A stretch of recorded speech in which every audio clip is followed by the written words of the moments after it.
கல்யாணத்துக்கு போனால் நீங்கள் முதல் பந்திலே டிஃபன் சாப்பிடுவேன்னு அன்பா சொல்கிறான்னு நினச்சேன்.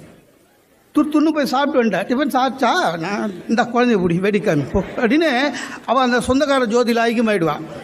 நம்ம இந்த பையனை எங்கே வச்சுக்கிறதுன்னு தெரியாமல் கீழே விட்டா ஓடிடுவான், தொலைஞ்சிடுவான். அந்த பயத்தில் பையனை தூக்கின்னு இந்த கல்யாண மண்டப வாசலை வாழைத்தார் பக்கத்தில் செக்யூரிட்டி உட்காரத்துக்கு சேர் இருக்குது தெரியுமா, அதில் உட்காந்துக்கிறேன் நாள் ஃபுல்லாக.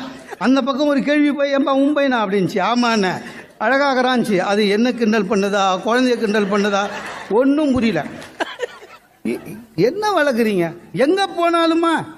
அட ஸ்கூல் அட்மிஷன் இவங்க சொல்கிறாங்க ஸ்கூலுக்கு பார்க்குற அதெல்லாம் ஒன்றும் கிடையாது.